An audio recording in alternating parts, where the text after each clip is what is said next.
নমস্কার, আমি ইয়াসমিন। আপনারা দেখছেন রাইট অ্যাঙ্গেল।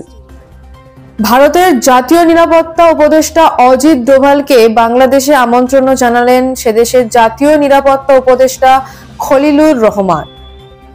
বুধবার দিল্লিতে দুজনের একান্ত বৈঠকে আঞ্চলিক নিরাপত্তা নিয়ে দীর্ঘ আলোচনা হয় এবং সেই বৈঠকেই ডোভালকে বাংলাদেশ সফরের আমন্ত্রণ জানিয়েছেন খলিলুর। কলম্বো সিকিউরিটি কনক্লেভে যোগ দিতে মঙ্গলবার রাতে দিল্লি পৌঁছেছেন বাংলাদেশের নিরাপত্তা উপদেষ্টা। ভারত মহাসাগরীয় দেশগুলির এই কনক্লেভে আঞ্চলিক নিরাপত্তা নিয়ে আলোচনা হবে। ভারতের নিরাপত্তা উপদেষ্টা অজিত ডোভাল গত মাসেই বাংলাদেশের নিরাপত্তা উপদেষ্টাকে দিল্লির কনক্লেভে যোগ দিতে আমন্ত্রণ জানিয়েছিলেন। বাংলাদেশের আন্তর্জাতিক অপরাধ ট্রাইব্যুনাল শেখ হাসিনাকে মৃত্যুদণ্ডে সাজা দেওয়ায় দুদিনের মাথায় খলিলুর রহমানের দিল্লি সফর বাড়তি মাত্রা পাচ্ছে। সাজা ঘোষণার পরই বাংলাদেশ সরকার হাসিনার প্রত্যর্পণ চেয়ে সরব হয়েছে।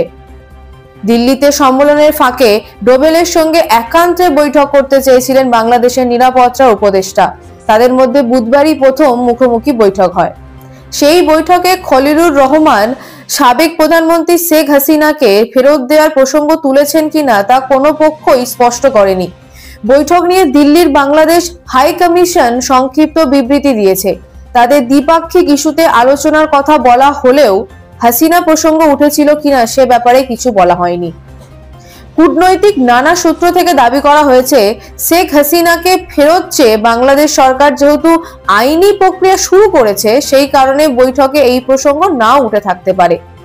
আর একটি সূত্রের মত হলো, দ্বিপাক্ষিক ইস্যুর মধ্যে হাসিনাকে ফেরত দেওয়ার বিষয়টিও পড়ে।